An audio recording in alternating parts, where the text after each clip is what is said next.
कहीं भी बच्चे उनको मिल जाता है इजीली, ड्रग अवेलेबल है। गवर्नमेंट जॉब्स के लोग भी इस मामलों में, चिट्टे के मामलों में इन्वॉल्व पाए गए और उनको अरेस्ट किया गया है। ये करते क्या है पेडलर, ऐसे बच्चों को पकड़ते हैं जो डिप्रेशन में हैं या पेरेंट्स के प्रेशर में हैं। तो जितने ये चिट्टे से रिलेटेड केसेस आ रहे हैं तो हाई कोर्ट बड़ा स्ट्रिक्ट उसमें एक्शन लेता है, बेल्स वगैरह इजीली ग्रांट नहीं की जाती है।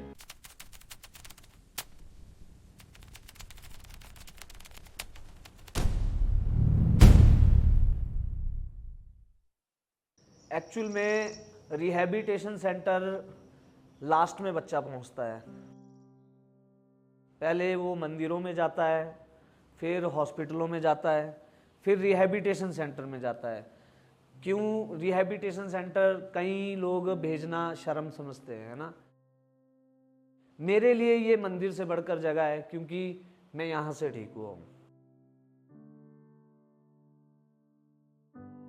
आज के दिन अगर मैं ठीक हूँ तो शायद मैं इसीलिए ठीक हूँ क्योंकि मेरे को एक जैसा माहौल चाहिए था, मेरे को वो माहौल मिल गया। तो इसी प्रॉब्लम के सॉल्यूशन के लिए आज हम आए हैं सनराइज रीबर्थ फाउंडेशन, जो कि शोगी शिमला में स्थित है। तो हमारे साथ यहाँ पे भी आया है जो यहाँ पे मैनेजर है, केयर टेकर है।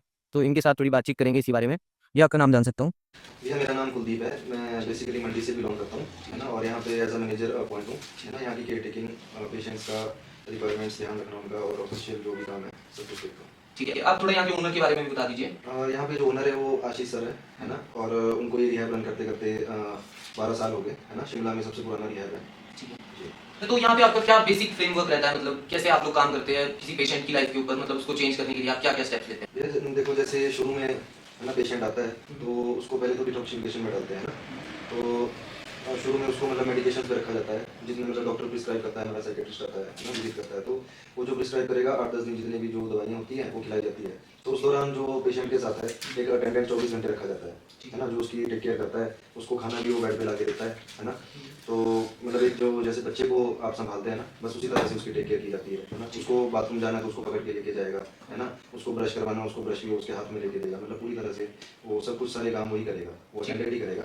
बाकी उसके बाद जो है, जब उसकी डिटॉक्सिफिकेशन पूरी हो जाती है तो उसके बाद जो बच्चा जो है वो क्लासेस ज्वाइन करता है। उसके बाद काउंसलिंग वगैरह चलती है, योगा चलता है, मेडिटेशन चलती है ना। और क्लासेस लगती है जिसमें सेल्फ इन्वेंटरी वगैरह होती है, हमारे लाइफ स्टोरी के बारे में लिखना होता है ना। और मूड मेकिंग होता है जिसमें गाने बजाने करते हैं, सारे मिलकर डांस करते हैं।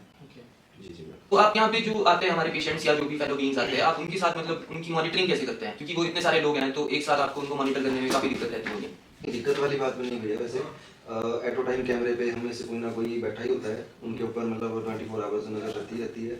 और बाकी वैसे पर्सनली भी 1 to 1 हम बातचीत करके उसको मतलब समझते हैं कि क्या चला है क्या नहीं चला है। क्योंकि एक अमली को जो है ना जी भैया, एक जो मतलब पहले एडिक्ट रह चुका है ना इंसान, वही समझ सकता है, क्योंकि वो इंसान ना इन चीज़ों से गुजरा होता है ना।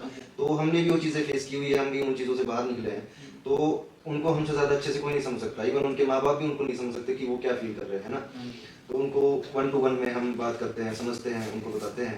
बाकी काउंसलर मैम हैं, उनके अलग सेशन होते हैं, उनके साथ अलग 1 to 1 होती है, काउंसलिंग होती है ना। तो पर वीक जो है डॉक्टर विजिट करते हैं, उनके साथ अलग जो है उनकी बातचीत होती है, साइकेट्रिस्ट अलग बातचीत होती है, फार्मासिस्ट है हमारे पास, नर्सिस हैं, है ना।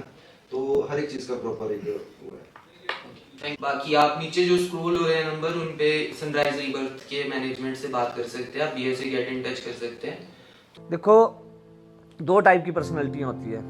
एक देख के सीखने वाला, एक मेरी तरह, आपकी तरह खोचड़, हमारी लैंग्वेज में खोचड़ बोलते हैं जिसको, कि कर कर के सीखने वाला।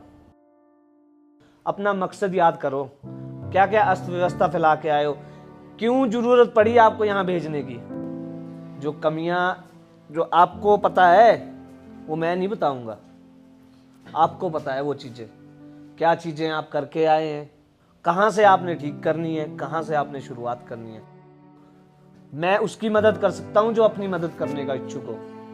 धक्के से कोई रिकवरी में नहीं चलेगा, मैं तो सिर्फ रास्ता दिखा सकता हूं, चलना आपने है। ठीक है जी, ओके है।